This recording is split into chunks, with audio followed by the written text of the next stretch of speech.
Simply put, Bette Midler is the ultimate designing woman. I'm gonna love you. In a career spanning, well, generations, she is constantly creating and recreating, leaving a trail of memorable personas and unforgettable performances. And at age 71, she's reinventing herself yet again. This is the biggest challenge of my career, and I needed a challenge. Well, I needed a challenge. I had been on the road. I came off the road 2 years ago, and that was a huge show, and it was a very successful show. I took it to Europe, had a great time. But I had done it, and I didn't want to do it again. What she's done instead is return to Broadway, starring in Hello, Dolly, winning rave reviews, earning a Tony nomination, and playing to sold-out houses. It is extraordinary, and I'm very grateful for it. And it doesn't matter in what frame of mind I come into the theater. I know that when I get out there, it's going to be there, and I'm just going to sail. We're going to go on a little journey that's a lovely little joyous journey for 2.5 hours, and we're going to have a ball. When a man with a timid tongue. Midler is matchmaker Dolly Levi. The role famously originated by Carol Channing back in 1964. Were you worried about coming after her model because it was so iconic? Yes, I was. And I went to see Carol. I visited Carol. Was it intimidating meeting her to talk about playing this role? Well, she is very close to 6 feet tall, and I'm very, very little. But she was so gracious and so loving and sweet.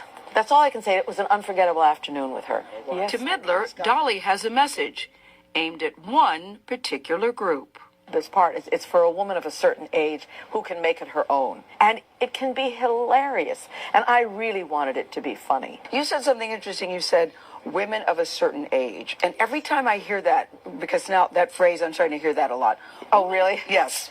Women of a certain age. Women of a certain age. That's a very old-fashioned and polite way of saying, she old. I'm actually thrilled. Yeah. Because, and I think the crowd is I feel that too, but yeah. I'm thrilled. Because I think the crowd is thrilled too, because a lot of people my age are coming, and they see me skipping, and they flip out. I skip a step that they haven't done since they were 7. They feel like, wow, she's doing it. Maybe I can do it too. And I think I love that. Bette Midler's career pretty much began on the Great White Way, shortly after arriving in New York. She appeared in Fiddler on the Roof. She was only 20. Well, I came to do Broadway musicals. From Hawaii. From Hawaii. I had been in community theater as a kid, 14 years old.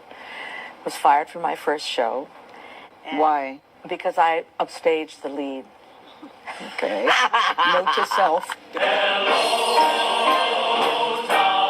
You might be surprised to learn that Hello, Dolly is her first time back in a Broadway musical in nearly half a century.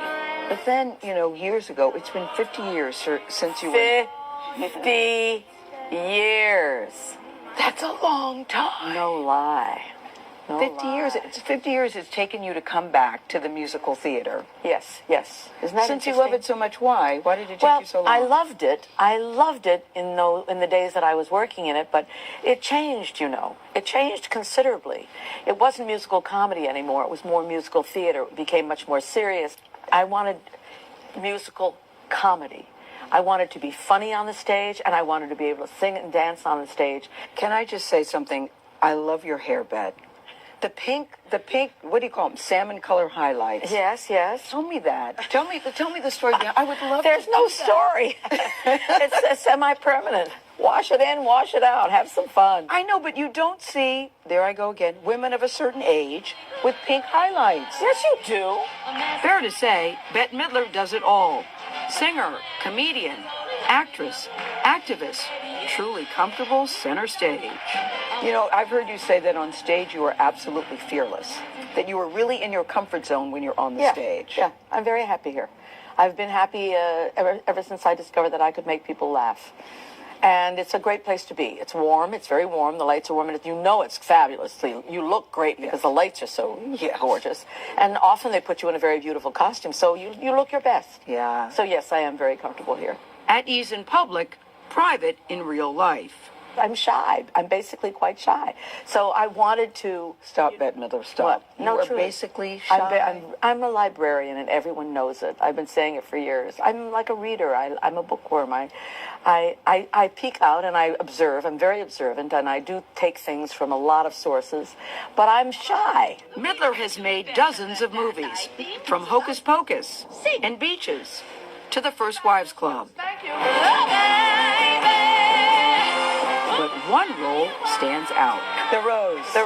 Oh, that was my favorite. That was my favorite movie that I ever made. I had a great group of people around me, and it was a beautiful, beautiful production. Wonderful. I loved it, and I loved her. I loved her because I totally understood her. I knew where she was coming from. I knew the pain that she had lived through. And then there's her alter ego. The Divine Miss M, what's she up to these days? Well, she's working in a Broadway show. So, Will we see her again? well, I did retire my mermaid. I know, I heard Last that. year, she went to her, we deep sixed her. But you always have the right to change your mind, Bette Midler. You always have the right to change your I don't want to put on a fishtail again. I'm sorry, Gail. The time has passed. So, no more mermaid, but that's okay. Bette Midler is standing tall, firmly rooted in the present. And you never look back. You never do? Never look back. No, never look back. Never look back.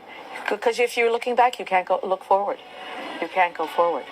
The divine Bette Midler, moving forward and giving back with one magical emotion. Wow, fellas. It is love. It is love, and it's joy too. Towards the end of the show, when you've heard them laughing all night long in a way that you haven't heard a crowd laugh in many, many years, you know that you've given them something that nourished their souls in a way.